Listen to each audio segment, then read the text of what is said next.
Sus años de experiencia en política internacional y abogacía forman un balance de calibre mundial que les da licencia para analizar los asuntos principales de nuestra nación y el mundo. El abogado Armando Valdés y la abogada María de Lourdes Guzmán están en Radio Isla 1320. Esto es Sobre la Mesa. Buenos días, amigos y amigas. Gracias por su sintonía. Es Marilu Guzmán quien se dirige a ustedes en esta mañana del miércoles 24 de abril, en sustitución, por lo menos en los primeros 20 minutos, en la primera hora, del compañero Armando Valdés. Y esto es lo que tenemos para ustedes hoy miércoles. A partir de las 8:40 conversamos con Silverio Pérez, un motivador y escritor. En el panel que tenemos todos los miércoles a partir de las 9 de la mañana conversamos con el planificador José Rivera Santana y el licenciado Rafael Anglada. En el segmento que dedicamos a la coalición Paz para la Niñez nos acompaña Taina Moscoso. Y en el último segmento conversamos con Brenda Gil, directora ejecutiva de la organización no gubernamental Solo por Hoy. Esto es lo próximo en Sobre la Mesa. Son las 8:01 de la mañana. Los asuntos del país tienen prioridad. Por eso llegamos a poner las cartas sobre la mesa. Bueno, amigos, hay varios temas que quisiera conversar con ustedes antes de la entrevista que tengo con el querido amigo Silverio Pérez. Primero que todo, quería comentarles que a las 9:30 de la mañana está citada una vista oral ante el Tribunal de Apelaciones de Puerto Rico, aquí en Atorrey, con relación al caso que llevaron unos aspirantes a candidaturas en la legislatura de Puerto Rico, primero de parte del Partido Popular Democrático, luego se unieron en calidad de interventores unos incumbentes del Partido Nuevo Progresista, alegando que el Movimiento Victoria Ciudadana había incumplido con un reglamento de primarias aprobado únicamente por la comisionada electoral del PNP y el ex presidente de la Comisión Estatal de Elecciones, el licenciado Rosado Colomer. Eso trajo como consecuencia que se demandara o se presentara una querella contra los senadores, los candidatos a senadores por acumulación del Movimiento Victoria Ciudadana y la candidata a comisionada residente del mismo movimiento, que como ustedes saben es la licenciada Nairma Rivera Lacén, que en alianza con el Partido Independentista Puertorriqueño pues es la candidata a comisionada residente de esa alianza, siendo el licenciado Juan Dalmau Ramírez el candidato a gobernador de la alianza. No hubo acuerdo de alianza en cuanto a los senadores y representantes por acumulación, por lo que Victoria Ciudadana postuló sus propios candidatos y anunció a la Comisión Estatal de Elecciones mediante un reglamento interno que habría de celebrar, de escoger a sus candidatos mediante lo que se conoce como el método alterno, que es un método reconocido así por el Código Electoral. Y es un método que celebran colectividades como el Partido Independentista Puertorriqueño, como el Proyecto Dignidad, como el Movimiento Victoria Ciudadana, y que siendo una elección interna no le cuesta dinero alguno al erario.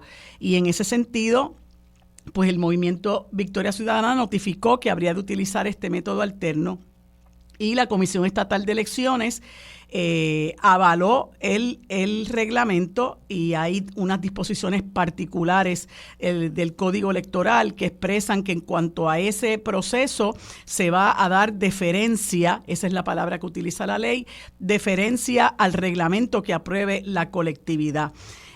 Así las cosas, el Movimiento Victoria Ciudadana se dio a la tarea de convocar a las diferentes personas que fueran a ser candidatos a los diferentes puestos, y en el caso particular de los candidatos al Senado por acumulación y a representantes por acumulación y la candidata a la comisaría residente. Estos cumplimentaron los documentos correspondientes, sometieron los documentos correspondientes y la propia plataforma de la Comisión Estatal de Elecciones, que es una plataforma por sus siglas 100, le notificó a cada uno de estos candidatos que, dado el hecho de que su colectividad se había acogido al método alterno, no necesitarían recoger endosos. Es importante que todo el mundo sepa que los endosos es algo que provee la Comisión Estatal de Elecciones internamente, no es algo que los candidatos vayan a recoger a una ventanilla y se vayan entonces después a recoger endosos por ahí, sino que es algo que autoriza administrativamente la Comisión Estatal de Elecciones desde su plataforma, y en ese sentido la Comisión Estatal de Elecciones le hizo la representación al Movimiento Victoria Ciudadana y a estos candidatos en particular de que no necesitarían recoger endosos en vista de que su colectividad se había acogido al método alterno. Ante eso, obviamente, la plataforma no estaba disponible para recogido de endosos, así que los candidatos actuaron conforme lo que le dijo la propia Comisión Estatal de Elecciones, interpretando su ley habilitadora, implementando su ley habilitadora, y hay unos planteamientos muy interesantes, entre ellos el hecho de que este requisito de que las colectividades tenían que informar quién era su candidato único en o antes del 30 de diciembre del año en curso, del año pasado, 2023, es un reglamento ultra vires, es decir, contrario a la ley, porque es un reglamento que impone unos requisitos que no contempla la ley. La ley, el Código Electoral no habla en ningún lugar de candidatos únicos. Por lo tanto, se entendió que era un reglamento contrario a derecho porque pretendía imponer unas disposiciones que no están avaladas por la propia ley electoral, sobre todo cuando la ley electoral o el Código Electoral, como se conoce, recoge que efectivamente los partidos someten sus reglamentos sobre primarias o métodos alternos y que la comisión le habrá de dar deferencia a lo que esos reglamentos indiquen, entendiéndose que va a respetar lo que estas colectividades decidan que va a ser su método para escoger a sus candidatos. Otro de los argumentos que me parece que es el argumento más fuerte en este caso, y que creo que, como decía el amigo Cox Salomar en una columna que publicó hace unas cuantas semanas, es un error insalvable de la sentencia del juez Anthony Cuevas. Bueno, es salvable por el Tribunal de Apelaciones si analiza correctamente la ley, el derecho aplicable y si decide como corresponde en justicia. Pero en ese momento, al analizar la sentencia del juez Anthony Cuevas, el licenciado Cox Salomar planteó que era uno de los errores insalvables de esa sentencia, y era reconocer legitimación activa, quiere decir capacidad para solicitar remedio a los interventores del Partido Nuevo Progresista. El juez Anthony Cuevas le denegó capacidad jurídica a los populares, que en su mayoría son candidatos, pero entonces a los interventores del Partido Nuevo Progresista les reconoció capacidad jurídica, lo que es una controversia, lo que llamamos de umbral. O sea, usted tiene que resolver eso primero. Tiene que verificar si las personas que van a pedir remedio al tribunal efectivamente han sufrido un daño y ese daño les ha sido ocasionado por las personas contra quienes se reclama. Y el juez alega o plantea en su sentencia que estas personas interventores, uno de los cuales es el representante Pichito Rezamora, pues se tienen que enfrentar a los candidatos de Victoria Ciudadana y ellos tuvieron que recoger endosos, mientras que los de Victoria Ciudadana no tuvieron que hacerlo, lo cual indudablemente no es un daño que les ocasione los legisladores de los candidatos de Victoria Ciudadana. En todo caso, es un daño que le ocasiona a su propio partido, que es el que ha escogido como método para seleccionar a sus candidatos las primarias.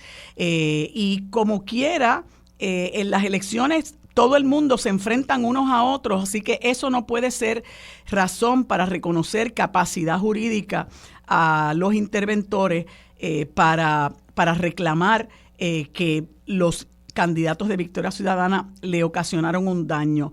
¿Y por qué entiendo que es un asunto y una controversia medular? Porque una vez usted determina que una parte no tiene legitimación activa, ya se acabó lo que se daba, como decimos. Usted no tiene derecho a reclamar y el proceso o la demanda, la querella, el recurso se desestima. A mí me parece, esto lo digo, ¿verdad?, con respeto, pero lo digo con mucha indignación. Me parece que esta decisión del juez está en lo que respecta con reconocerle legitimación activa a los interventores del PNP, es una decisión traída por los pelos, es una decisión que no se sostiene en estricto derecho. Y bueno, mucho se ha dicho en cuanto a que el panel, cómo está conformado el panel de los jueces del Tribunal de Apelaciones. Hay un juez que yo tengo que confesar que no conozco, que es un juez de apellido Figueroa Cabán, si mi memoria no me falla. Y está el juez Fernando Bonilla, quien fue secretario de Estado, entiendo que bajo la gobernación de Alejandro García Padilla. Está Annette Prats-Palerm, que obviamente todo el mundo conoce, que es la hermana de Roberto Prats, que es un reconocido líder del Partido Popular Democrático, y la honorable juez Matei Meléndez, no recuerdo ahora su primer nombre, que es la hija de la ex alcaldesa de Ponce, Mayita Meléndez. Y es triste, ¿verdad?, que que tengamos que recurrir a identificar los paneles de jueces con personas vinculadas muy directamente a la política partidista, porque esta es una de las quejas que tiene el país y muy particularmente la comunidad jurídica, en el sentido de que los empleados públicos de las diversas ramas de gobierno, incluyendo la rama judicial, no son necesariamente, no digo que esto sea el caso, pero no son necesariamente escogidos por sus méritos. Y es triste que cuando hablemos de ellos, inmediatamente se mencione la vinculación que tiene, como decía ahorita, que tiene cada uno de ellos con figuras prominentes de colectividades políticas que se han turnado en el poder.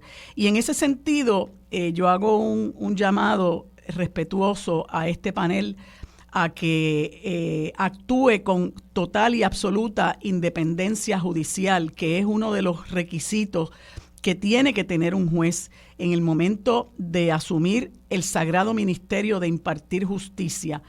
Y en este caso, lo que se está solicitando no solamente es el análisis, ¿verdad?, que yo someramente he comentado aquí, es mucho más profundo que eso, y yo me siento muy, muy, muy orgullosa de los abogados que en particular están representando a los compañeros del Movimiento Victoria Ciudadana, y ellos saben cabalmente lo que tienen que hacer y lo que tienen que plantear. Pero muy someramente les he comentado algunas cosas, entre ellas el hecho de que es un error garrafal haberles reconocido legitimación activa a los interventores del Partido Nuevo Progresista, sin lo cual no hubiera podido emitirse remedio alguno, no hubiera podido emitirse la sentencia la sentencia lamentable del juez Anthony Cuevas, que tiene el efecto, y él mismo lo expresa al final de su sentencia, que él conoce el efecto que tiene de estar dejando sin representación a cientos de miles de puertorriqueños y puertorriqueñas que tienen el derecho de la libre expresión, que tienen el derecho de la libertad de asociación, y sobre todas las cosas, cuando se ha discutido que esto es un asunto que puede resultar en diversas interpretaciones, siendo la más extrema y la más injusta la que ha optado por determinar el juez Anthony Cuevas. En ese sentido, siempre hemos reclamado que el juez debió haber emitido lo que conocemos un remedio en equidad, a la luz de que es un remedio para poder hacer un balance de intereses y no emitir una sentencia tan severa y tan extrema como descualificar a unos candidatos que fueron inducidos a error por la Comisión Estatal de Elecciones, hecho que el tribunal también reconoce, lo contempla así en sus determinaciones de hecho y va uno por uno de cada uno de estos candidatos, indicando que la plataforma 100 a cada uno de ellos le informó que no tenían que recoger endosos. Y sin embargo, siendo ese un hecho tan importante, el juez no lo toma en consideración en lo más mínimo al momento de tomar la decisión. Todo el mundo sabe que yo milito en el Movimiento Victoria Ciudadana, pero he tratado de examinar la decisión del juez Cuevas con la mayor objetividad. Y estoy cada vez más convencida de que es una sentencia que debe ser revocada. Y en la mañana de hoy se van a dar cita simpatizantes del Movimiento Victoria Ciudadana y personas que realmente se sienten atropelladas, indignadas con el hecho de que de un plumazo se les haya dejado sin representación, incluso de personas que ya son incumbentes, que han demostrado la valía de su trabajo y que tienen derecho a participar de las elecciones porque hubo un pueblo, una gran cantidad de gente que los puso allí. Y no es posible, no, realmente es inconcebible que ante una situación como la que yo muy resumidamente les he descrito, un tribunal opte, como decía, por el remedio más severo de dejarnos sin la representación de estas personas, de impedirles que vayan a la papeleta, de violentar el derecho de los electores a votar por quienes quieren votar, sobre todo cuando se dan unas circunstancias como las que les describo, en el sentido de que la agencia administrativa que se encarga de implementar el sistema electoral les ha hecho una representación engañosa. Eso tiene que tener consecuencias y no puede ser como ocurrió en la sentencia del juez Anthony Cuevas, que lo menciona como parte de sus determinaciones de hecho, pero a la hora de decidir eso no tuvo absolutamente ningún peso. Eso es insostenible, es inaceptable. Y de ahí que yo siempre planteé mi esperanza en el sistema de justicia, mi esperanza de que los jueces actúen a la altura de lo que el momento histórico exige de ellos, que no respondan a los intereses políticos partidistas como está esperando que haga el partido que nombró a los jueces vinculados con el Partido Popular y el partido que nombró a los jueces vinculados con el PNP. Eso no es independencia judicial. Nosotros en el país reclamamos que los jueces actúen con total independencia judicial, que impartan verdadera justicia, que se ajusten al derecho aplicable sin pensar en ningún tipo de influencia, ningún tipo de presión, en qué van a decir. Una de las cosas que se planteó que me parece muy triste es que el juez Cuevas se le vence el nombramiento este año y que ha sido nombrado en 2 ocasiones.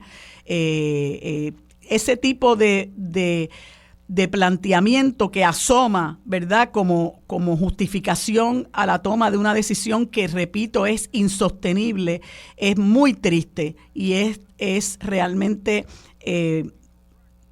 terrible para el país que hayamos llegado a un punto en que el pueblo comience a perder la fe en el la única rama de gobierno que todavía tiene la confianza del país, que es la rama judicial. Así que, bueno, tenemos nuestras esperanzas puestas en eso. Conversaba yo ayer con el amigo licenciado Fermín Arraiza en el sentido de que el tribunal, que citó por iniciativa propia esta vista oral, porque esto no fue solicitado, el tribunal la citó por iniciativa propia y eso pues es una decisión excepcional, pero dada la importancia que reviste este pleito, pues nosotros pensábamos que iba a ocurrir como ocurrió cuando se dio el caso de la impugnación de la prohibición de las candidaturas coaligadas, pero me ha sorprendido sobremanera que el tribunal haya citado una vista y entonces le haya concedido 5 minutos a cada parte para expresarse. Eso creo que es muy poco tiempo. Creo que si el tribunal decidió, a mi juicio acertadamente, permitir y celebrar esta vista oral, debió haberle concedido a cada una de las partes un tiempo razonable para expresarse, sobre todo cuando en el caso del Movimiento Victoria Ciudadana particularmente y en el caso de la American Civil Liberties Union, capítulo de Puerto Rico, hay que rebatir argumentos de más de una parte.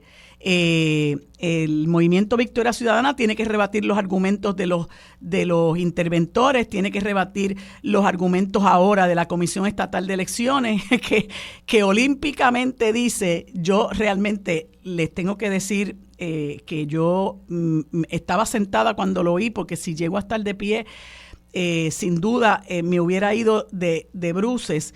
¿Cómo es posible que los abogados de la Comisión Estatal de Elecciones planteen que la ignorancia del reglamento no excusa su cumplimiento y que sencillamente descansen en ese argumento para oponerse a lo que es un remedio justo, ¿verdad? Cuando fueron ellos los que indujeron a error a los candidatos de Victoria Ciudadana y eso es como pues, lo lamento, pues gracias por participar. Esa es la irresponsable postura de la Comisión Estatal de Elecciones, que da bochorno y creo que los abogados del Movimiento Victoria Ciudadana deberían tener, así como la ACLU, deberían tener la oportunidad de rebatir en profundidad los argumentos de esas dos partes. Yo llevo mucho más de 5 minutos hablando de esto y no soy abogada en el caso y no tengo ni mínimamente la preparación y el conocimiento del caso para poderlo defender ante el tribunal y llevo mucho más de 5 minutos hablándole a ustedes sobre este asunto. Me parece que 5 minutos es muy injusto, es muy corto. Ojalá el tribunal, previo a que se celebre la vista, pueda reconsiderar esa determinación, porque me parece que primero, si no nos dejan votar y después no nos dejan hablar.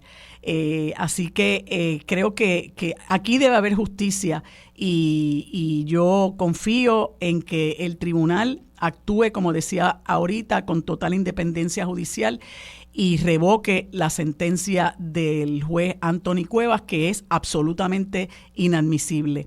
Vamos a una pausa, amigos, y regresamos en breves minutos. Quédate en sintonía. Conéctate. Los asuntos de toda una nación están sobre la mesa. Seguimos con el análisis y discusión en Radio Isla 1320. Esto es Sobre la Mesa.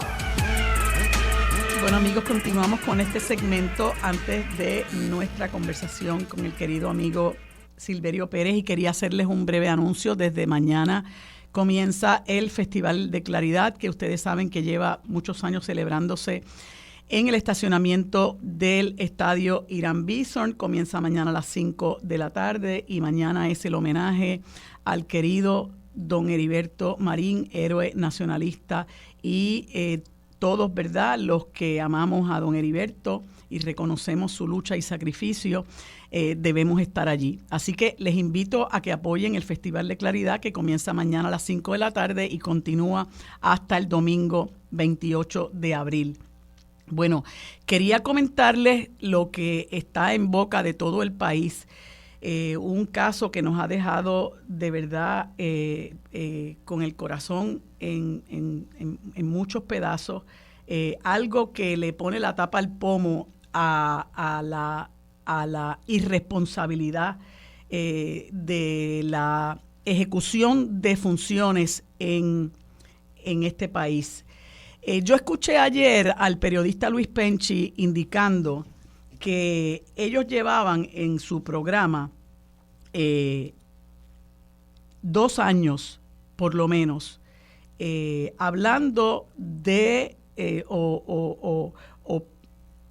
hablando sobre críticas a la labor del Physical Correctional, que es la compañía que ofrece servicios de salud a los confinados de Puerto Rico. Yo no conozco esas críticas, yo no tengo elementos de juicio para hablar mal ni bien de esta compañía, pero sí puedo, a la luz de lo que ha ocurrido con este caso de este señor Hermes Ávila Vázquez, presunto autor del feminicidio de Ivette Joan Meléndez Vega, el más reciente feminicidio en este país, una madre de 56 años que fue encontrada cerca de en la orilla de la carretera, cerca de la playa Los Tubos de Manatí, en una condición, ¿verdad?, bueno, que no hay que explicar. Pues este individuo se ha dado, se ha convertido, el caso de este individuo se ha convertido en el más reciente escándalo en este país, porque este señor, que tenía un historial de extrema peligrosidad, convicto en 2005 por el asesinato de otra mujer y otros actos delictivos, incluyendo agresiones sexuales, etcétera, pues a él se le concedió lo que se conoce como un pase extendido a base de lo que dice la ley número 25 de 19 de julio de 1992, que es una ley que inicialmente se aprueba considerando la gran cantidad de personas que estaban padeciendo del síndrome de inmunodeficiencia adquirida, o conocido por sus siglas SIDA. Y había muchos confinados, ¿verdad?, que en aquel momento, estamos hablando de 32 años, estaban padeciendo de SIDA, y eso, como ustedes saben, en un momento dado de nuestra historia y de la historia del mundo, era una enfermedad terminal. Para poder manejar estos asuntos, considerándose que teniendo una persona con enfermedad terminal encarcelado, conociendo las condiciones en las que están los confinados en este país, que atraviesan por lo que nosotros los abogados llamamos las penas no legisladas. Usted no solamente va al encierro, sino que tiene que manejar muchísimas otras cosas, como pueden ser los malos servicios de salud, maltrato de la Guardia Penal, no digo que todos, algunos, malas condiciones de vivienda, no hay servicios de rehabilitación, etcétera, ¿no? Muchísimas otras cosas. No hay, en muchas ocasiones se dan determinaciones administrativas injustas, quizás los malos servicios de alimentación, pues son lo que nosotros llamamos penas no legisladas. El hecho de que personas con enfermedades terminales tuvieran que pasar sus últimos días en esas condiciones, pues llevó a que se aprobara esta ley, que se extendió también a personas con otras condiciones, pero siempre de carácter terminal. La ley expresamente lo dice en su artículo número 2.6, que la persona tiene que ser paciente de una enfermedad terminal, y eso significa que usted está desahuciado. La ley también indica que el confinado que voluntariamente solicite ser egresado tiene que ser evaluado por un panel médico designado por el secretario de Salud de entre la facultad médica del programa de servicios de salud al confinado del Departamento de Salud. Y tiene que haber en este panel un especialista de la enfermedad de la que se trate. Yo desconozco, ¿verdad?, en qué medida esto obviamente se refiere a una organización privada. No sé y confieso, desconozco si hubo alguna enmienda a este artículo que dispone que los pacientes van a ser evaluados por un panel médico designado por el secretario de Salud, porque sé que esto lo hizo esta empresa privada, en cuyo caso pues se aparta de lo que dice la ley. Pero lo cierto es que no solamente el panel médico tiene que evaluar que esta persona esté en una condición de enfermedad terminal, tiene que haber unos familiares que se voluntarizan para hacerse cargo de él, pero luego de que se cumple con el requisito de que la persona tiene una enfermedad de carácter terminal y que hay unos familiares dispuestos a hacerse cargo de este confinado, se hace un informe médico que obviamente contiene las justificaciones que contempla la ley y le plantea a la administración de corrección que clínicamente esa persona cualifica para ser egresado de conformidad con lo que dice la Ley 25 de 1992. Luego, la Administración de Corrección debe hacer un análisis, no solamente de que esa información médica cumpla con lo que dice la Ley 25, sino que a la Administración de Corrección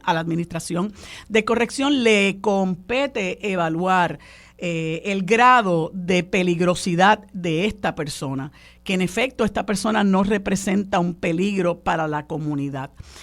Y una vez se cumple con eso, la persona puede ser excarcelada ahí y obviamente tiene que haber, según lo que dice el artículo 6 de esa ley, unas normas y procedimientos correspondientes que cree la Administración de Corrección y Rehabilitación para el egreso de estos confinados.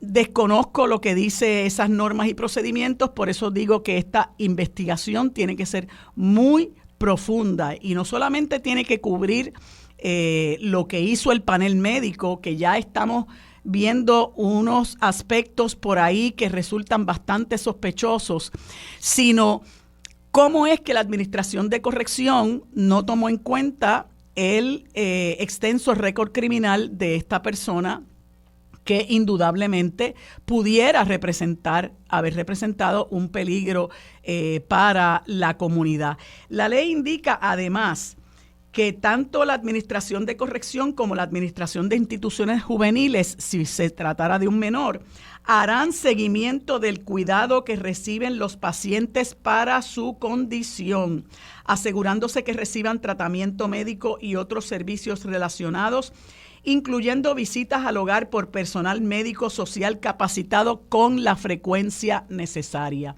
Así que aquí hay que evaluar no solamente el trabajo que hizo la empresa Physicians o Physical Correctional, sino también hay que evaluar el trabajo que hicieron los funcionarios del Departamento de Corrección al avalar que esta persona saliera a la libre comunidad sin considerar el extenso récord criminal. ¿Cómo es que se concluye que esta persona no representa un peligro para la comunidad? Y en segundo lugar, ¿qué seguimiento se le dio? Porque como hemos visto, este señor alegaba o estaba en una silla de ruedas, alegaba tener una condición incapacitante, pero no toda condición incapacitante cualifica como una enfermedad terminal y esas cosas hay que diferenciarlas. Yo puedo tener una condición incapacitante en el sentido de que no me puedo mover, pero eso no es terminal y ahí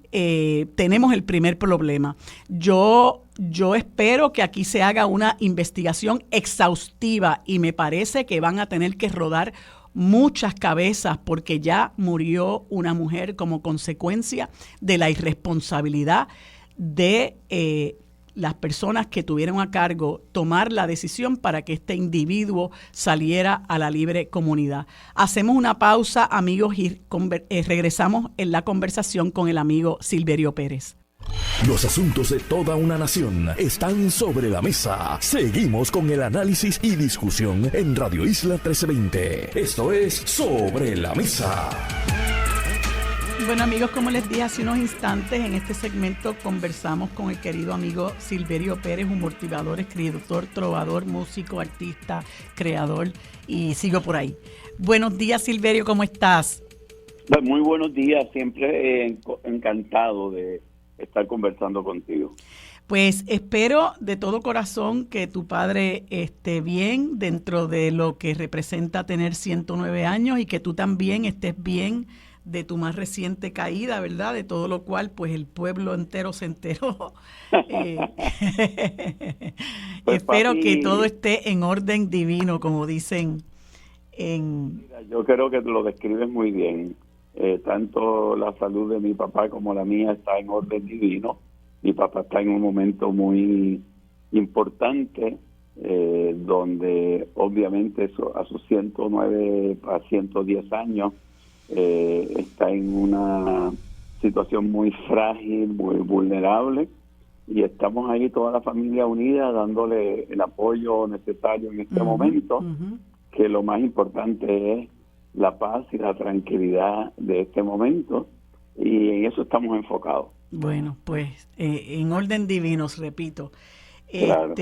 Pues mira, quería conversar contigo sobre una interesante columna que publicas que se llama Se Vale Todo, y que es muy interesante porque tú te haces referencia a todo lo que representan las campañas políticas en este país y más aún la campaña primarista que se avecina, donde según tú muy bien lo planteas, se vale todo, desde farandulizar el noviazgo, la boda, la preñez y el alumbramiento, hasta una entrega al Señor, que lo comentas también por ahí, una entrega al Señor que presume que la gente en Puerto Rico es ignorante y carece de pensamiento crítico para ver lo que hay detrás de los trucos de campaña. Y sobre eso quisiera que conversáramos.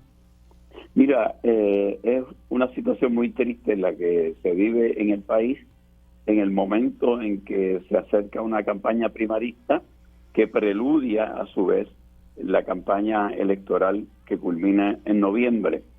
Se vale todo. Yo le pregunto a la gente que me digan una sola idea distinta, revolucionaria, impactante ante un país que está implosionando, que se cae en canto económica, social y políticamente.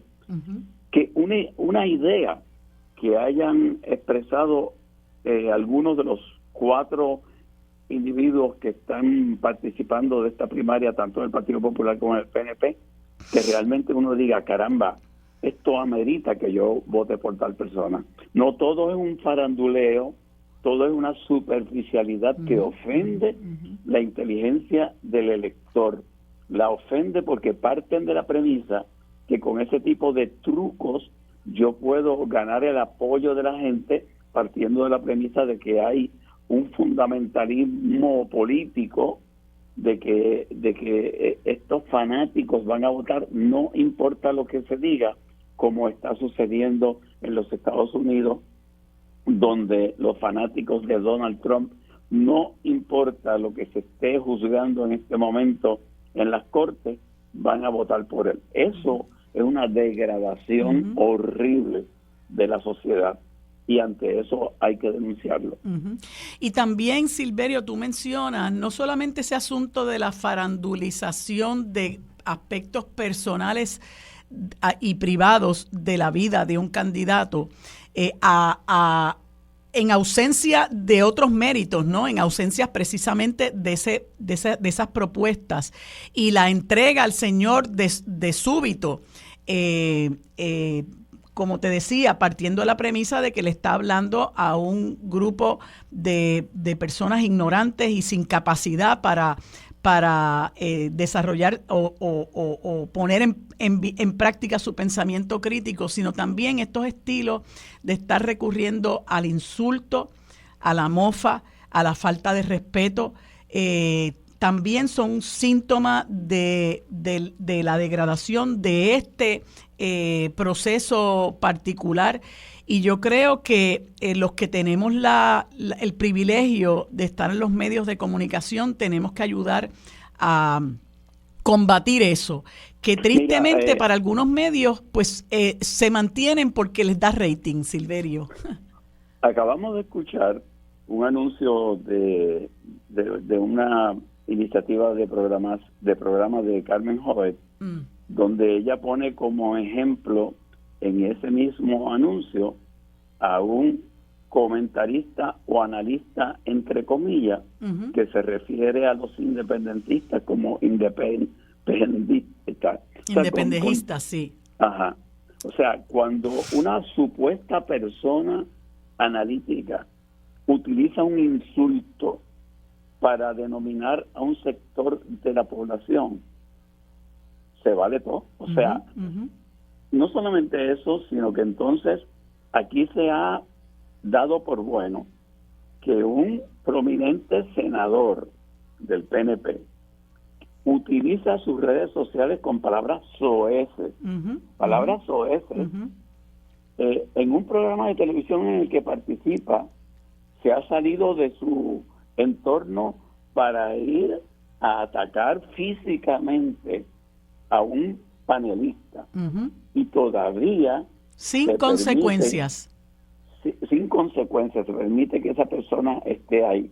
Entonces, no nos debe sorprender que un llamado periodista, en su función supuesta en un debate, no solamente ataque cuando están al aire destempladamente a un candidato, sino que también luego en el break comercial ataque con palabras también soeces a una mujer que representa la campaña de ese candidato al cual él atacó destempladamente. Entonces, estamos viendo un deterioro terrible, uso público, que después en cierta forma desautoriza a esas personas que ocupen posiciones en el gobierno a hablar del crimen y de estas cosas atroces que pasan. Oye, se vale todo del mundo del narcotráfico, donde meten balaceras donde sea con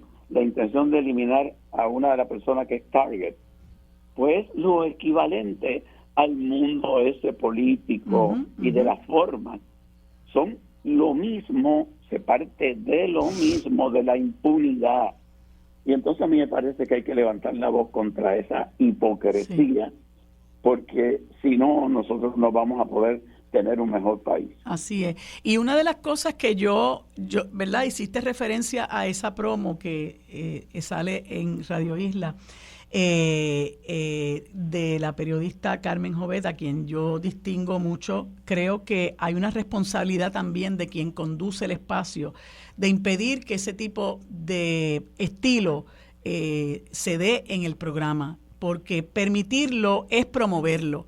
Y en ese sentido, tanta responsabilidad tiene el que incurre en el acto censurable de estar insultando como el presentador que lo permite.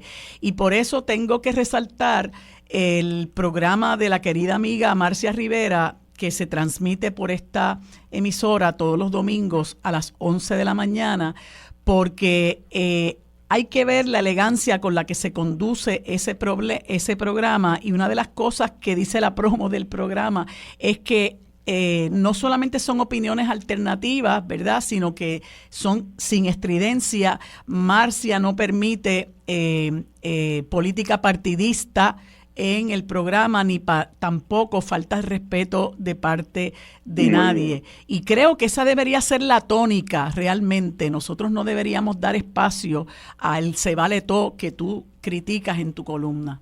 Mira, Marilu, y aquí hay que mencionar también cómo ya uno ve el perfil de un candidato a la gobernación que es permisivo con respecto a eso. Me estoy refiriendo a Jesús Manuel Ortiz, presidente del Partido Popular Democrático, que por conveniencia política no censura el ataque del que fue objeto su contrincante de papeleta y la directora de campaña de él. Ese silencio cobarde, silencio cobarde del presidente del Partido Popular le manda un mensaje a la gente de que para su propia conveniencia política que destruyan a su contrario también se vale todo. Así es. Y lo triste, Silverio, es que cuando yo vi esa conferencia de prensa o esas expresiones de Jesús Manuel Ortiz, muy timoratas, por cierto, diciendo, no, eso es un asunto entre ellos allá, que lo resuelvan ellos. Al lado de Jesús Manuel Ortiz había dos mujeres, una de ellas la candidata a la alcaldía de San Juan, quienes asentían con su rostro todo lo que estaba diciendo Jesús Manuel Ortiz, cuando había una mujer que, si bien es cierto que es la que dirige la campaña del contrincante, es una mujer que merece respeto y que también es correligionaria de ellas. Así que eso dice mucho de por dónde camina la gente, si realmente tú vas a poner al frente tus convicciones y tus principios o tu oportunismo político. Conozco personalmente a Tercera González y te tengo que confesar que me decepcionó su silencio. Pues Silverio, se me acabó el tiempo. Gracias por haber estado conmigo en este espacio. Me encantó esta conversación. Te deseo mucha salud. Un abrazo a mi querida Jessica y a tu padre. Muchas bendiciones. Mira, quería, si es posible, mencionar que voy a estar en la víspera de las Madres en el Cafeteatro Monero junto a Alex Croato con una participación musical que vamos a estar en homenaje a las madres, y que dejo por ahí 2 boletos para que se puedan repartir o sortear en este espacio, ya sea hoy o mañana, y que las personas ganadoras de esos 2 boletos para esta presentación de Alex y Silverio están de madres, del 11 en el Monero. Los boletos están a través de Tiquetera. Esas 2 personas las vamos a incluir en una lista VIP a la entrada de la función ese día, y pueden acudir a reclamar su boleto allí. Pues aquí van a hacer al final de la entrevista una rifa de boletos para la primera llamada al 787-292-1703. 787-292-1703. Te deseo mucho éxito en esa presentación y en todo lo que tengas por delante. Nuevamente un abrazo y muchas bendiciones para tu papá. Gracias, Silverio, que tengas buen día. Los asuntos de toda una nación están sobre la mesa. Seguimos con el análisis y discusión en Radio Isla 1320. Esto es Sobre la Mesa.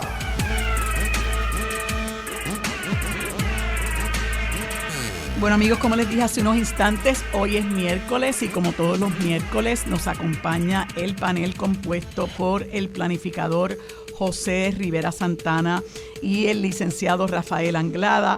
A ambos les doy los buenos días y las gracias por acompañarme en este espacio. Buenos días, ¿cómo están? Saludos, buenos días, Marilú. Saludos a Rafi Anglada y a las amigas y amigos que nos escuchan. Buenos días a ambos y a Puerto Rico. Bueno, quería conversar sobre una noticia. A mí me ocupa muy particularmente lo que es la preservación del territorio, y tengo el privilegio de conversar con un planificador al que admiro mucho. Rafi y yo pues somos neófitos en esto, pero es un tema que me apasiona. Como defensora del territorio, como defensora del ambiente, como defensora de que las cosas se desarrollen como corresponde, ¿verdad? Para el bien de todo el país. Y en el año 2015 se aprobó el plan de uso de terrenos. Esto se hizo mientras el señor Luis García Pelati era presidente de la Junta de Planificación y el amigo Pedro Cardona Roy era vicepresidente. Yo recuerdo ese proceso porque como presidenta del Movimiento Unión Soberanista, el movimiento preparó una ponencia que estuvo a cargo del planificador David Carrasquillo Medrano, una excelente ponencia, y eso fue un proceso muy participativo, muy democrático, muy representativo, luego del cual pues se aprobó la Ley Suprema de la Planificación, algo así le llama Pedro Cardona Roig. Entonces se pretende revisar este plan con motivo de que el año que viene cumple sus 10 años, y hay unas expresiones muy preocupantes del actual presidente de la Junta de Planificación y obviamente esas expresiones pues vienen precedidas por lo que ha sido la trayectoria más reciente, sobre todo bajo el gobierno del PNP, de la Junta de Planificación, y ya todos sabemos los reglamentos conjuntos que se han dado a la tarea de aprobar y que han sido anulados por los tribunales en Puerto Rico. Y entonces este plan de uso de terrenos que se aprueba en el año 2015, pues lo que busca, ¿verdad? Como dice la noticia, es el desarrollo ordenado de la economía, la seguridad alimentaria y la conservación de los recursos naturales. Y ha habido, pues como les comentaba, por estos reglamentos conjuntos, amenazas a ese plan de uso de terrenos. Y me gustaría que Tato me comentara sobre esos planes, sobre todo, Tato, este afán o esta ruta que ha tomado el presente gobierno de estar promoviendo el desarrollo de energía renovable mediante la colocación de placas solares en terrenos agrícolas, que me parece que es algo que no empata una cosa con la otra, aunque en esta noticia sí se pretende alinear como si ambas cosas pudieran coexistir, y me gustaría que me conversara sobre eso, Tato. Pues mira, Marilú y amigos y amigas que nos escuchan, la historia del plan de uso de terreno podría llevar a cabo la publicación de varios libros para poder recogerla, porque es muy intensa, muy diversa y muy larga. El plan de uso de terreno se supone que se hubiera hecho desde que se fundó la Junta de Planificación en 1942. Así que al país le tomó prácticamente más de 70 años que se pudiera elaborar y aprobar el plan de uso de terreno. Y en ese periodo hubo una oposición constante a ese plan de uso de terreno, como también hubo una oposición a que la Junta de Planificación ejerciera sus funciones según estaba establecida en la ley que la creó, por unos sectores, principalmente los sectores económicos, que no les interesa que haya una intervención del gobierno y del Estado para planificar de forma inteligente el país, de forma inteligente el territorio, de forma inteligente el desarrollo económico, el desarrollo social, sino que lo que han pretendido siempre es tener mano libre, es decir, que hay una especie de ley de la selva, donde quienes se van a beneficiar principalmente son los que tienen el poder económico, porque como todos sabemos, el poder económico le provee el poder político, por distintas razones que el país conoce y que pudiéramos abundar y ampliar más adelante. Por esos sectores siempre se opusieron a que se elaborara el plan de uso de terreno, y cuando en el 2004 se crea la ley 550 bajo la administración de Sila María Calderón, ejercieron una gran presión para que no se les asignaran los recursos para que se hiciera el plan de uso de terreno, y no se hizo. Y luego durante la administración de Aníbal Acevedo Vilá tampoco se movió nada para que se hiciera el plan de uso de terreno, y finalmente, bueno, durante los 4 años de Luis Fortuño, pues todavía lo echaron más hacia atrás. Finalmente, durante la administración de García Padilla, que hay que adjudicarle eso como un mérito importante, se logra aprobar ese plan de uso de terreno, pero también con una gran oposición de esos sectores que lograron que no fuera el plan de uso de terreno que todos aspirábamos. Así que fue un plan de uso de terreno que ciertamente ha sido un avance importante, es un instrumento importante, pero todavía se quedaba corto en cuanto a lo que son las necesidades y aspiraciones del país, como por ejemplo, y es el tema que quiero ampliar, el tema de la preservación de los terrenos agrícolas. Según los estudios que se han hecho en Puerto Rico, de hecho que se han hecho en el recinto universitario Mayagüez, que es nuestra institución universitaria con mayor peritaje en el asunto de la agricultura, en Puerto Rico hacen falta sobre 1 millón de cuerdas de terrenos preservadas para la actividad agrícola, para garantizar en ese sentido la alimentación, la producción de bienes alimentarios, y que podamos en ese sentido tener la soberanía alimentaria que necesitamos, la seguridad alimentaria que necesitamos. Bueno, pues el plan de uso de terreno, bajo esa presión, logró preservar sobre unas 600.000 cuerdas de terreno, pero todavía estos sectores económicos no quieren que haya 600.000 cuerdas de terreno protegida para usos agrícolas. Y están ejerciendo presión para que eso se reduzca, y es lo que uno recoge de las expresiones que hizo el presidente de la Junta de Planificación en la entrevista que le hacen el pasado domingo, que se publica el pasado domingo en el Nuevo Día. Van porque se reduzca aún más esa protección, para que esos terrenos se usen con otros propósitos que no son agrícolas. Y cuando uno lee que plantean, bueno, pero es que la energía solar se puede armonizar con la actividad agrícola, pues presenten el proyecto donde eso es posible, porque todavía no lo han presentado. Yo no he visto un solo proyecto de energía solar que se haya presentado y lo que están propuestos, donde se pueda armonizar el uso agrícola de los terrenos con el establecimiento de plantas, de placas fotovoltaicas. Pero además es innecesario utilizar los suelos agrícolas porque hay estudios que se han hecho, de hecho estudios hechos por el Departamento de Energía de Estados Unidos, que han sido publicados recientemente, donde se concluye que en Puerto Rico hay suficientes techos para poder establecer ahí los sistemas fotovoltaicos sin necesidad de comprometer terrenos rústicos, terrenos agrícolas, terrenos que además de ser agrícolas son de alto valor natural también. Así que aquí hay nuevamente una intención que no ha cambiado, que ha sido constante, de ir derrotando el plan de uso de terreno que se aprobó en el 2015. Y tienen el apoyo de la administración de gobierno, de la administración de Pedro Pierluisi, que los está favoreciendo, que los está apoyando. Es increíble que el secretario de Agricultura no se oponga a eso, cuando es el que tiene la responsabilidad de velar porque los terrenos agrícolas mantengan el uso agrícola, que es necesario que nosotros conservemos. Así incluso que se comenta, Tato, perdona que te interrumpa, se comenta que un hijo del secretario de Agricultura tiene intereses en una de estas compañías que interesa, o que tiene unos terrenos que quiere arrendarlos a una compañía de estas que quiere poner placas solares en terrenos agrícolas. Así que ahí hay, eso no se ha profundizado mucho, se ha divulgado por algunos medios alternativos de prensa, pero eso realmente no se ha discutido como corresponde, ¿verdad? Porque me parece que eso es un conflicto de intereses muy serio. Así mismo es, y es un asunto que claramente tiene un gran contenido de corrupción. O sea, el secretario de Agricultura no puede renunciar ni puede traicionar las funciones para las cuales fue seleccionado a dirigir ese departamento, y muchísimo menos si se trata de un pariente de él, en este caso el hijo, que tiene interés en el establecimiento de los sistemas fotovoltaicos en terrenos agrícolas. O sea, aquí se combina la traición, para ponerlo claramente, de las funciones que tiene que tener el secretario de Agricultura con unos asuntos que tienen que ver prácticamente con el tema de corrupción. Es terrible. Sí.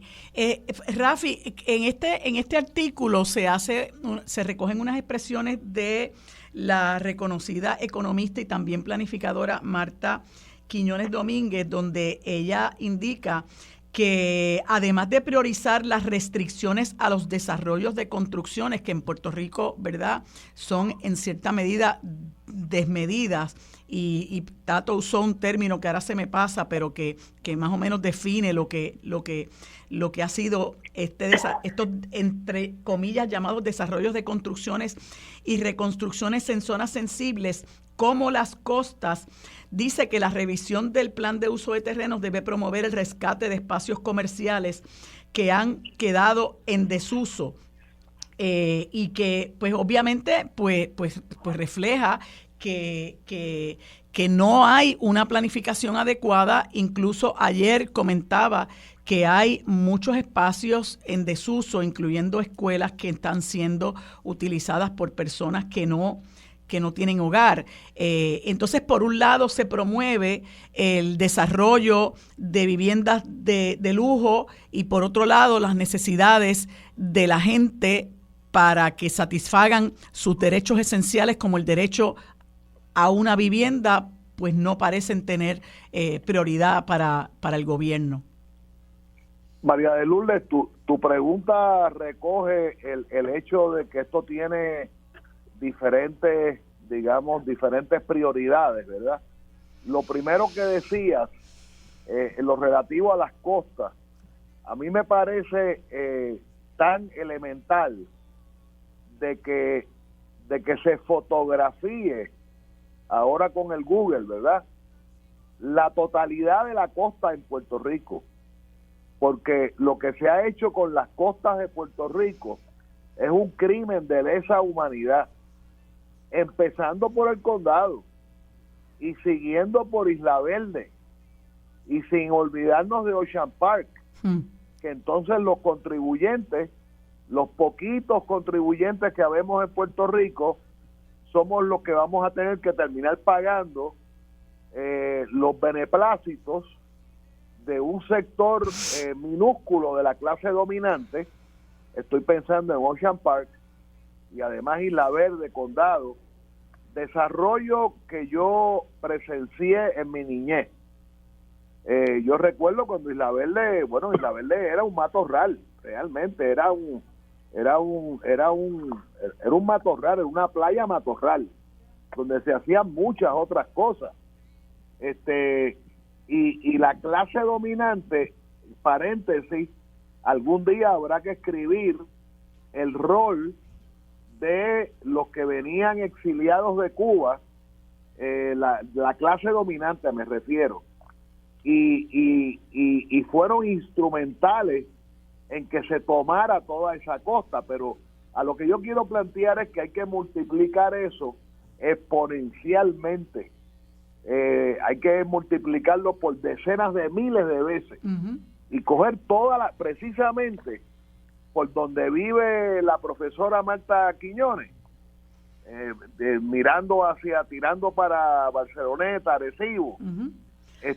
La costa ha sido tomada, asaltada por incluso un montón de gente que no son millonarios, pero que han vivido de gratis.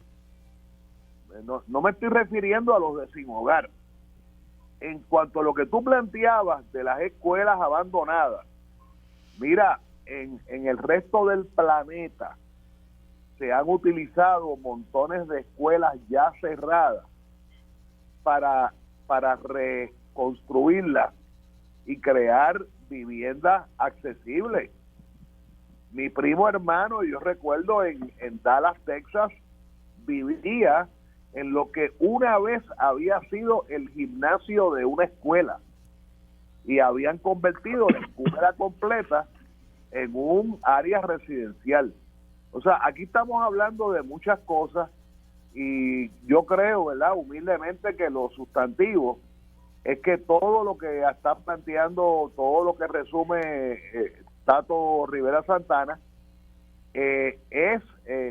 lo que resume eso es que hay dos maneras de ver a Puerto Rico. Ver un Puerto Rico planificado, inteligentemente planificado, donde sus mejores tierras se preserven para la agricultura, etcétera.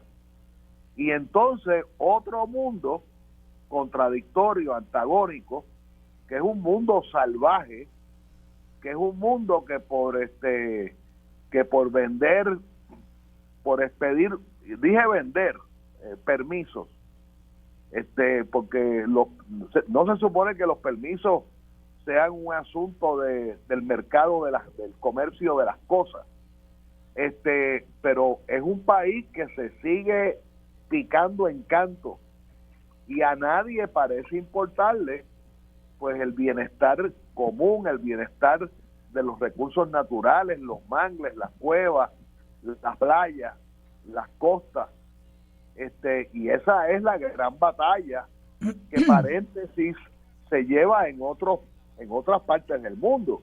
En España hace promedio 30, 40 años, hasta que no tumbaron el primer condominio en la costa, en la playa, no se pudo parar el desarrollo salvaje. Sí. Y aquí nos hemos convertido ya en un país donde es mejor pedir perdón que pedir permiso, precisamente nos hemos convertido en un zafacón. Sí, se obra con total... Habría que contabilizar cuántos edificios en el área particular del oeste, del noroeste, Rincón, etcétera, cuántos edificios ya están en el agua. Sí. Y por supuesto son basura. Sí. Alguien debería tumbarlo, recoger el cemento y tratar de convertirlo en su origen, en su origen. Como paréntesis, hay ciudades en el mundo, ciudades capitales en el mundo, que una vez convirtieron un río, lo convirtieron en una autopista, ¿verdad? Y han tenido que regresar a reconstruirlo en un río. Estoy pensando en una fotografía de una ciudad en Corea del Sur, y no es el único caso.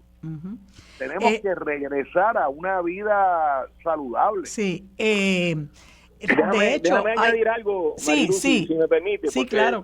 Sobre este tema han surgido muchos asuntos recientemente. Ayer, creo que fue antier, el Comité de Expertos sobre el Cambio Climático entregó su informe a la legislatura. Que es el segundo que hacen. Correcto. Y parte de las recomendaciones que estaban incluidas en el primero plantean una moratoria en la construcción en la costa. ¿Por qué? Porque ese comité de expertos que ha manejado toda la información, los datos, los análisis que se han hecho recientemente sobre cómo se ha ido ocupando la costa ilegalmente, advierten que eso va a crear unos problemas severos al país con el tema del cambio climático, el calentamiento del planeta, el aumento del nivel del mar.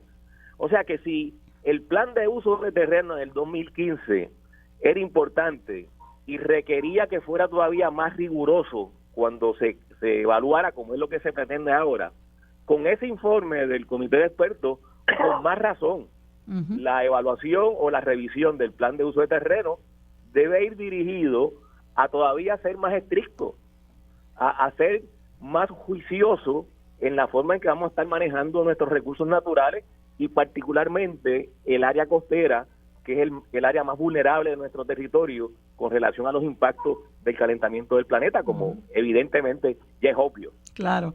Y dos cositas con las que los quiero dejar. Pedro Pierluisi había dado instrucciones de que se hiciera a manera de un inventario de propiedades que estaban en la zona marítimo terrestre con el propósito, ¿verdad?, de destruirla. Y en el caso particular de Arecibo, yo una vez comenté eso, de un caso de una familia que comenzó a apropiarse de propiedades que estaban deshabitadas en la zona marítimo terrestre, que eran de personas, ¿verdad?, de escasos recursos y que habían tenido que irse por el embate del huracán María. Se apropiaron de esas propiedades, comenzaron a remodelarlas para hacerlas Airbnbs. Así que eso es incluso dándose de cachete con la propuesta del gobierno de hacer ese inventario para ir saliendo de estas propiedades en la zona marítimo terrestre. Y también es importante destacar el mapa de costas que hizo la entidad sin fines de lucro Amigos del Mar para dar cuenta de las propiedades de los lugares, de los municipios donde hay construcciones cerca de la playa y accesos cerrados o bloqueados a lo largo del litoral, y se dice que hay una limitación de acceso en 39 de los 44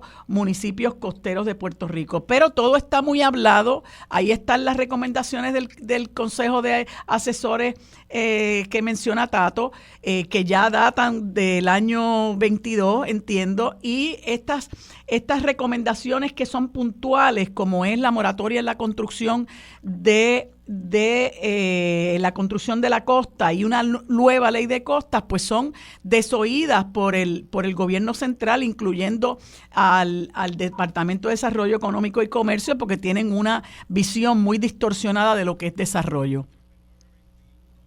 Asimismo, yo creo que has hecho una relación muy abarcadora sobre un montón de eventos que están ocurriendo y que son preocupantes. Sí. Y sobre todo este último que menciona, cómo institucionalmente, incluso desde el punto de vista de la política del Estado, la planificación la tienen arrinconada. Así es. La Junta de Planificación la ubicaron en el Departamento de Desarrollo Económico y Comercio. Así es una barbaridad. Así eso no tiene sentido que no se le reconoce importancia. Exactamente. Así que todas esas cosas hay que reestructurarlas para que el verdadero desarrollo económico del país se pueda encaminar. Gracias a ambos por haber estado conmigo. Se me quedó otro tema, pero seguimos conversando el próximo miércoles. Que tengan buen día. Los asuntos de toda una nación están sobre la mesa. Seguimos con el análisis y discusión en Radio Isla 1320. Esto es Sobre la Mesa.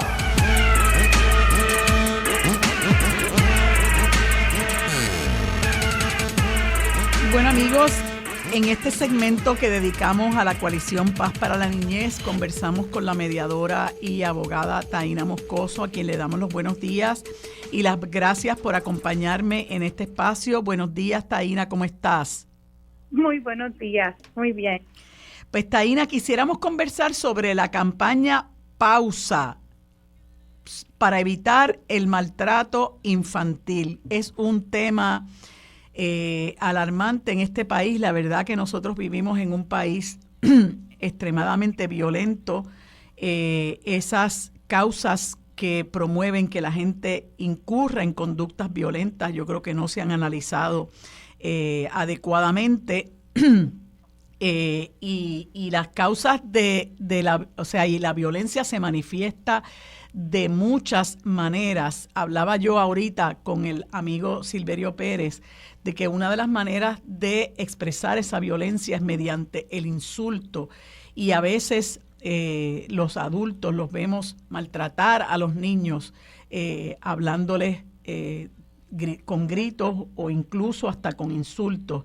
Y me gustaría que nos explicaras qué representa esta campaña que se llama Pausa, Evita el Maltrato Infantil.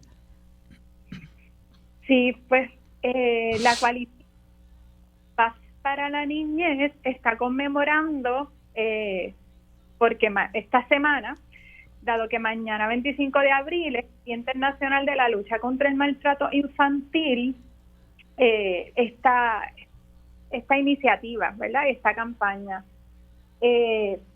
La intención de la coalición no es perseguir el maltrato extremo que sale en que es el que vemos en las redes y en los noticiarios todos los días, sino también proveer orientación y apoyo a las personas que quieran criar respetuosamente, criar de otra manera. Sí. Nosotros venimos de una cultura que hay que reconocer. Antes de empezar a latigarnos y ¿verdad? Y a decir, bueno, somos tan violentos, tan terribles, tenemos que reconocer que venimos de estar inmersos en una cultura donde hace tan solo 200 años la niñez, los niños, las mujeres se consideraban propiedad. Tanto así que un niño podía ser considerado objeto a tal nivel que su papá podía disponer de su vida, podía matarlo. Y no había no había juicio, no había ningún proceso, no se consideraba algo negativo porque había tomado la decisión sobre algo sobre un ente que le pertenecía. Y eso pasó hace 200 años atrás. Así es que lo que queremos es, como coalición y en busca de una sociedad donde observemos críticamente la forma en que nos tratamos y que nos comportamos y que tratamos a nuestros hijos y a nuestras hijas, ¿verdad? Y a quienes van a ser la próxima generación, de una manera distinta, respetuosa, y entonces ir transformándolo. ¿Y cómo es la mejor forma de hacerlo? Pues a través de ofrecer educación. Así es que la campaña proyecta como inicio la opción de un teléfono de emergencia para que en momentos de desespero tengamos dónde acudir. Hay un número de teléfono que ofrece apoyo a personas que se sientan en medio de una situación de desespero y quieran evitar llegar al golpe, al maltrato físico, pero también queremos dar la oportunidad a obtener herramientas de crianza respetuosa con otra visión, con estas nuevas miradas de lo que queremos que sea esa relación hacia los niños y niñas sanas emocionalmente. Así es que hemos acompañado esta campaña con un taller que se va a ofrecer el sábado de forma gratuita, de forma virtual, para toda la comunidad. Todas las personas que quieran conocer más sobre estas metodologías de manejo, de gestión de emociones y de crianza respetuosa, tienen la oportunidad de este taller gratuito, que va a ser el primero. Habrá más talleres, pero iniciamos con este primer taller virtual el sábado a las 9 de la mañana de forma gratuita, y las personas se pueden registrar a través de la página que se está utilizando como base para pausa, que es acerco.org. Acerco con C. Acerco con C de acercar. Ajá. .org. Uh-huh. Sí, y ahí pueden hacer el registro al taller del sábado. Pues a mí me parece excelente, Taina, porque una de las cosas que hemos discutido aquí en diversas ocasiones es la necesidad de que la gente aprenda a manejar su coraje, sus frustraciones, la violencia, que a veces se incurre en ella por impulso y se hace muy difícil contener eso, porque en muchas ocasiones personas vienen de una formación donde esa es la manera de resolver los conflictos. Y entonces tiene que haber una introspección, tiene que haber un ejercicio muy grande de autocontrol, y eso no es fácil, ¿verdad? No es fácil, sobre todo para personas que eso es lo único que conocen: el grito, el sacar la mano, el insulto, y hay que seguir promoviendo que debemos tener y vivir en una cultura de paz. Y me parece que el discurso de ensayar eso con nuestros niños es lo más importante, porque son de los sectores más indefensos en nuestro país y estamos viendo unas situaciones muy difíciles con nuestros niños, con nuestras niñas, con nuestros jóvenes, que son, personas que con ese tipo de trato pueden marcarse para el resto de su vida y pueden convertirse en personas a su vez maltratantes. Así que esta iniciativa me parece estupenda, ¿verdad? Y ojalá que muchas personas que nos escuchan puedan sentirse interesadas en conocer, incluso personas que son conscientes, ¿no?, de que hay que manejar este problema y que a lo mejor no tienen ningún tipo de situación al interior de su hogar o en su entorno, porque pueden convertirse en personas que ayuden a otros a superar esa situación. Bueno, de hecho, ¿qué es pausa? Pausa es una metodología que tiene 5 pasos y está diseñada para poder ser aprendida desde la niñez, desde muy temprana infancia, con el objetivo de que empecemos a educar en este proceso continuo que debemos vivir cada persona, de reeducarnos todo el tiempo para hacer las cosas de una manera diferente. Pues tenemos estos 5 pasos. Uh-huh. Y quiero dejar la presentación, ¿verdad?, de lo que son los 5 pasos y de lo que estaremos ampliando el sábado.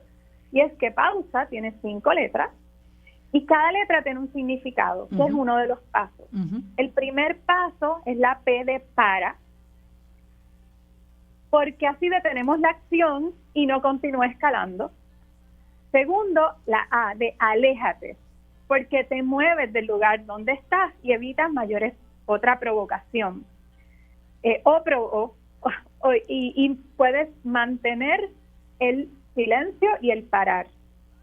Tercero, la U es ubicarte en un lugar de tranquilidad que te traiga felicidad, que tú asocies con un lugar de paz. Después la S es sintonízate, que es dentro de ti soltar ese coraje y entonces poder atraer la calma. Y para terminar la pausa, traemos la A, que es acércate, que es regresa al lugar, regresa a donde la persona ya ha llegado el momento de conversar, hablar y abrazar. Pues me parece estupendo. Pausa, para, aléjate, ubicarte, sintonízate y acércate. Muy sencillo, ¿verdad?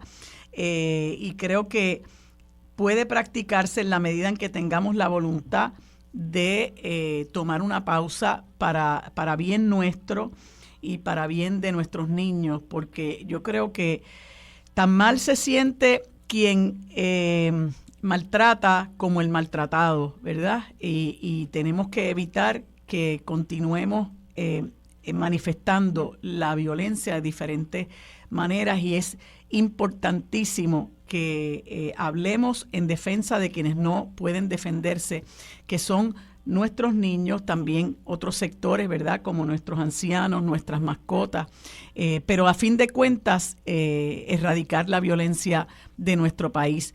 Gracias, Taína, por haber estado conmigo. Les deseo mucho éxito. Les recuerdo a las personas que quieran participar de este taller, es acerco.org,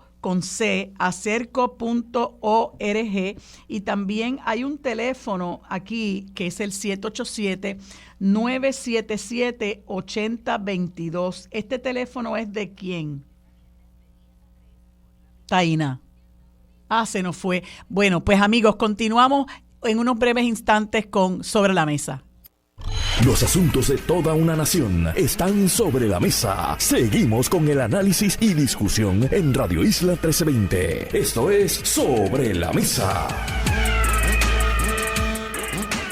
Bueno, amigos, en este último segmento conversamos con Brenda Hill, directora ejecutiva de la organización no gubernamental Solo por Hoy, a quien les damos los buenos días y las gracias por acompañarnos en este espacio. Buenos días, Brenda, ¿cómo está? Buenos días, licenciada. Esto para corregir, mi nombre es Belinda. Ay, Belinda, perdón. No te preocupes. Me escribieron Brenda. Sí, no es nada, pero gracias por tenernos. Es bueno estar aquí y compartir con usted. Pues ahorita hablaba con los amigos Tato Rivera Santana y el licenciado Rafi Anglada, indicándoles que me apasiona mucho el tema de la protección de nuestro territorio, los recursos naturales.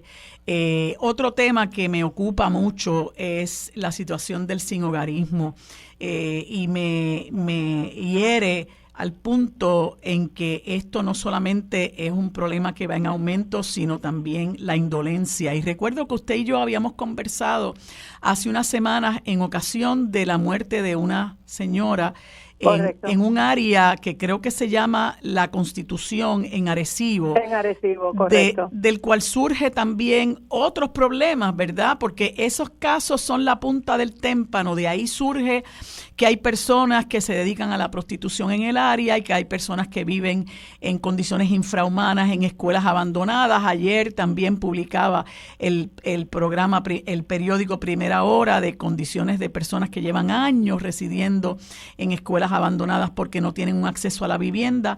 Y entonces me traen a colación una noticia que me parece más que alarmante, y es que el pasado lunes el Tribunal Supremo de los Estados Unidos iba a atender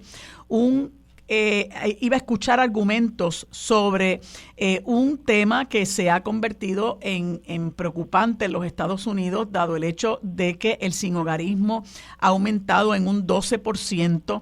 Y entonces hay estados que se han dado a la tarea de multar a las personas que viven a la intemperie porque no tienen dónde vivir, porque no caben en los refugios. Y siendo un problema social que va en aumento, pues entonces la solución para muchos gobiernos que obviamente de esa forma demuestran su incapacidad para resolverlo es multar, castigar, penalizar a las personas que por diversas razones no tienen un hogar. Uno de estos estados es la Florida. Y es realmente triste, y me gustaría conversar sobre ese tema, Belinda. Mire, licenciada, para mí lo más alarmante es que no es la primera vez que hay un intento de subir un caso de esta índole de castigar o criminalizar el sinhogarismo o la pobreza hacia el Supremo, pero es la primera vez que el Supremo lo ha acogido. Aceptado acogerlo. Aquí el problema está que en el estado de la Florida es una multa civil. En Grants Pass, que es una ciudad bien pequeña de Oregon, es criminal. O sea, la primera vez es una advertencia con una multita menos grave de $290. La segunda es una multa de $1,000 y pico con 30 días de cárcel. Eso es alarmante. ¿Por qué es alarmante?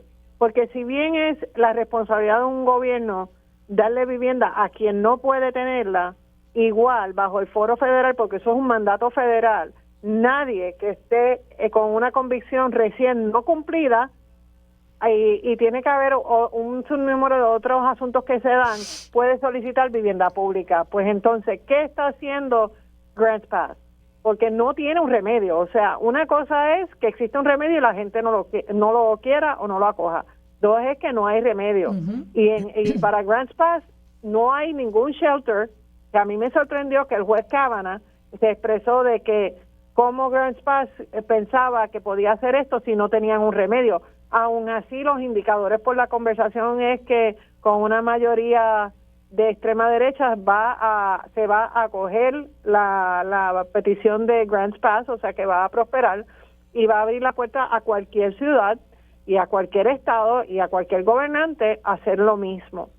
El problema está que no hay vivienda asequible, no hay para dónde mover la gente. Entonces, esos estados, ¿qué van a hacer? Vaciarse con el tiempo, porque el costo de vida sigue subiendo, los salarios no, y los inventarios de vivienda, a menos que todos los Estados Unidos se conviertan en un paraíso para visitantes, porque no crean que eso es en Puerto Rico solamente. Yo he estado yo estuve en Arizona, que está en el medio del mundo, y estuve en una conferencia que se hablaba de Oklahoma, y igual ahí han entrado los Airbnb, han comprado ranchos donde una familia millonaria de, de allá de California puede venir a Oklahoma y quedarse una semana con los caballos, y no hay acceso a la vivienda. Nosotros estuvimos ahora recientemente en una actividad donde el vale de una persona sin hogar de HUD tenía un costo de un cuarto de $900. El problema estaba en que el costo de una unidad en esa jurisdicción era de $1,300, dejando en efecto más personas sin hogar. Y ya no estamos hablando de lo que todo el mundo quiere pensar, que son los usuarios que están parados en las luces mendigando.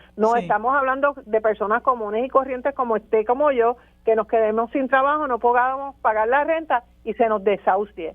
Y eso es lo que viene. Viene un movimiento descomunal de cómo vamos a manejar eso. Y lo peor de todo es que del estado de la Florida le están diciendo a las personas que en Puerto Rico hay más oportunidades, hay más vivienda, es más fácil vivir, y tenemos un bombardeo de personas viniendo de Estados Unidos hacia Puerto Rico a querer que se les dé una vivienda, y vienen con la expectativa de que llegan hoy y mañana se les va a dar una vivienda, que no las hay. Y forman parte entonces de las personas sin hogar, ¿verdad? Correcto. Porque son engañados, y eso lo hemos visto. Yo me sorprendo cómo he visto personas que son visiblemente estadounidenses pidiendo dinero en una luz, ¿verdad? Porque nosotros en esta semana, hace poco atendimos un caballero que le pagaron el pasaje para venir a Puerto Rico, acampando. En Puerto Rico tú no puedes acampar en las playas, es ilegal, Recursos entra y te remueve. Pero esta persona tiene SSI, que sabemos que en Puerto Rico no lo hay. Va a recibir. Ya eso llegó hasta Estados Unidos, al caballero lo arrestaron, estuvo preso, lo sacaron, y ese caso fue hasta el Supremo y se perdió. O sea, porque el SSI no es un fondo al que nadie en Puerto Rico aporta, por ende no lo dan. Así que ese caballero hemos tratado de explicarle de todas formas que va a perder y él insiste en que no. Está en completo desconocimiento porque alguien le vendió la idea o el sueño de que aquí va a estar mejor, y eso es lo que nos está llegando, y súmale a eso nuestra propia gente siendo desahuciada de sus apartamentos que han pagado por 5, 6, 7, 8, 10 años, a una renta módica que ya no tienen, que están siendo desahuciados porque a los arrendadores no les interesa y quieren escalar esas rentas a costos insostenibles para las familias que viven en humildad, pero trabajan y se sustentan y ya no pueden. Así es. Y lo triste, Belinda, es ver cómo no hay opciones, no hay planes para poder manejar esa situación que es un problema social alarmante en el país y que tiene que ver con un derecho esencial como es el derecho a tener un techo seguro sobre nuestras cabezas. Esa noticia que mencionaba yo de ayer del periódico Primera Hora, de las personas que están ocupando espacios desocupados, ¿verdad? Los ocupan porque no tienen de otra, pero eso es una iniciativa que debería tener el gobierno. ¿Para qué tenemos un departamento de la vivienda? Es lo que yo me pregunto. ¿Para ofrecerle a la gente un vale por plan 8 y que estén en una lista de espera o meterlos en un residencial público que a lo mejor, ¿verdad? No son, que las condiciones incluso hasta son peores que a las que pueden haber tenido donde han creado sus hogares? Son como parchos tras parchos y no hay realmente una política pública que se haya establecido para garantizar el derecho a la vivienda de nuestra gente. Mientras tanto se permite que un montón de gente con alto poder económico venga a especular con propiedades, a comprar propiedades. Otras personas que son dueños de propiedades aprovechen el boom de los alquileres a corto plazo para entonces desahuciar a las personas que tienen ahí residiendo por mucho tiempo, y se crean todos estos problemas que a fin de cuentas no se les da solución, no se atienden y crean un problema más serio de personas sin hogar que, como señalabas, no tienen que ver, ya no se limitan a personas con problemas de sustancias o problemas de salud mental. Correcto. Y nosotros recientemente tuvimos en el casco urbano de Río Piedras, entró una de las inversionistas de la Ley 20 y compró, si mal no recuerdo, 6 o 7 edificios, sacó a todo el mundo, desplazó a toda una comunidad. Los cascos urbanos son de la clase media baja y de personas que trabajan con honra. Pues tú quieres Airbnb, está bien, vete para la playa, eso yo lo entiendo, pero no vengas a destruir un casco urbano. Ahora no ha podido hacer nada con las unidades, allí están tiradas vacías, ya tienen un se vende otra vez, mas sin embargo dejó todas esas familias sin vivienda. Así es.